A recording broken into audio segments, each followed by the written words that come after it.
If you were to be asked, what is the best county to live in the state of Ohio? What would you answer?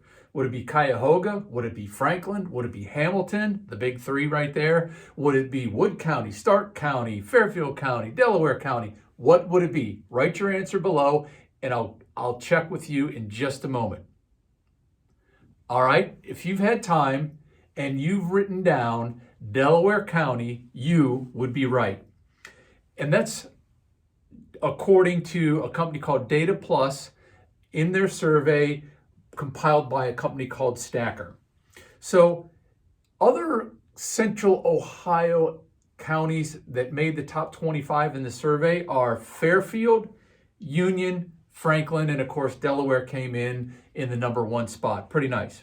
A couple little facts about Dublin and Delaware County and why I think it is the number one. The population is just over 201,000.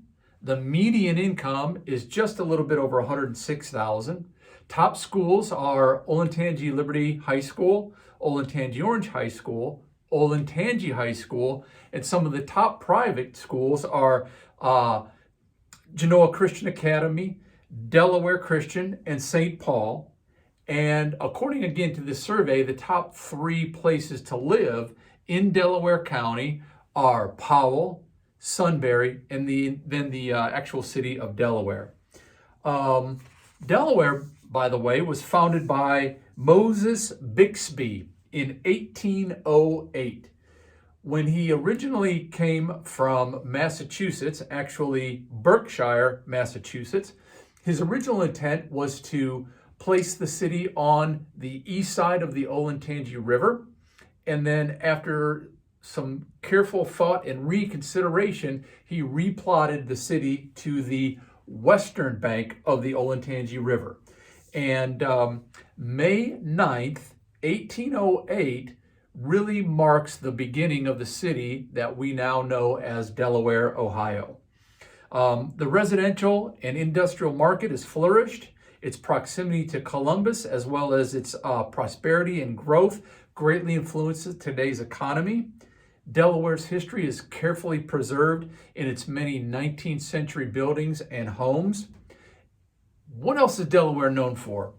Some of you guys who are history buffs will probably know this. Remember a good old Rutherford B. Hayes, our 19th president, born in Delaware, Ohio. His parents came to Delaware shortly after the War of 1812. Rutherford was born on October 4th, 1822, and then met his wife Lucy at what we now know as Ohio Wesleyan University. They met there, and Rutherford then went on to become the 19th president of the United States. What else are we known for?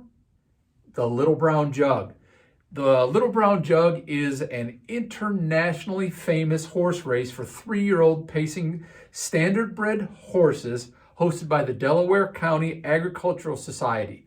This race, again, it's internationally known and recognized, has been going on since 1946 at the Delaware County Fairgrounds. The race takes place on the third Thursday after Labor Day each and every year, and it is a sight to behold. Okay.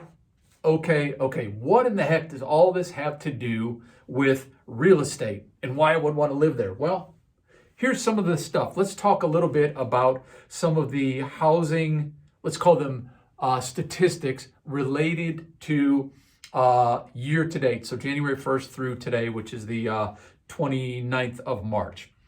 The first 3 months have seen 520 homes sold, or an average of about 173 per month over the first 3 months. I'm using March as a full month.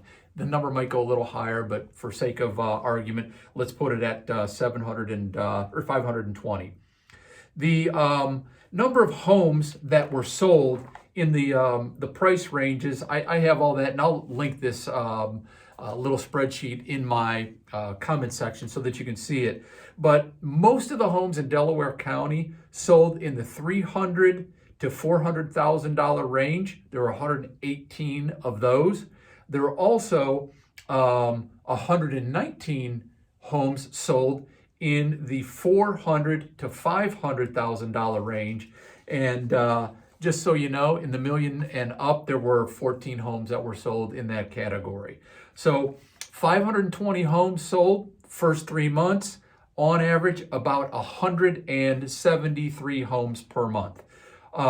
If we compare that to January through March of 2022, there were 549 homes, so slightly fewer homes sold this year than last year to date. And I attribute that to probably three reasons here. First of all, the inventory is down a little bit compared to last year.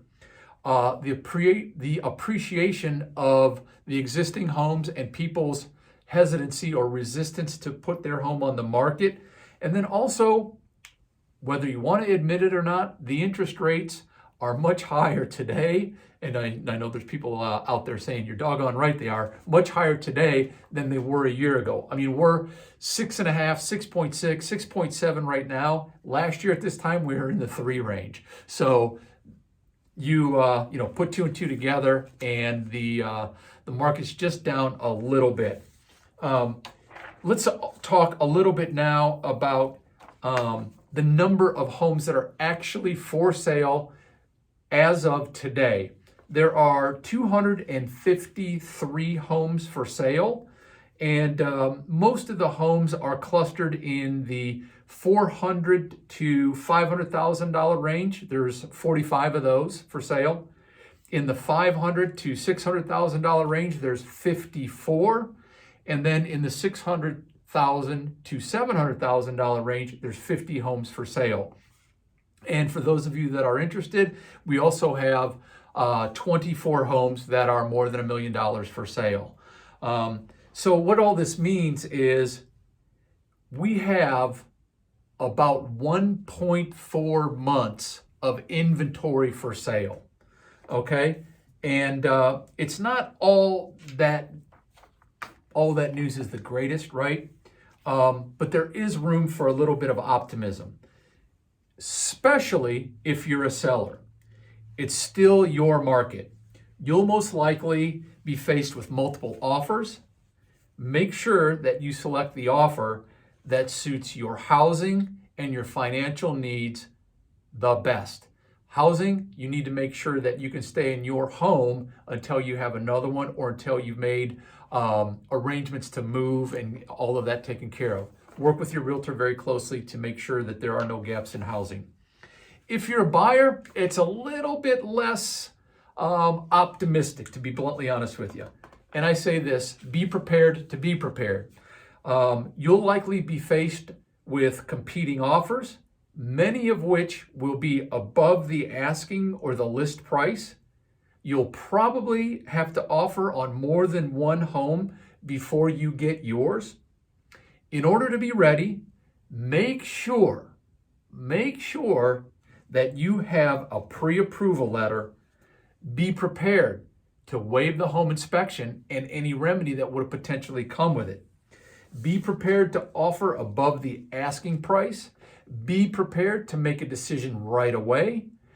And be prepared to offer an appraisal gap. I've created a video. Please review that offer appraisal gap video. There's a whole instructions and everything, what it is and how to overcome that. Do yourself a favor, understand what appraisal gap is, and be prepared to offer that. If you found this information useful, first of all, please subscribe to the channel.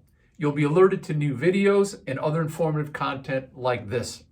Second, share it with your friends, relatives, or anyone you know who may be looking to sell their house or buy a new one. Third, do me a favor, like the video.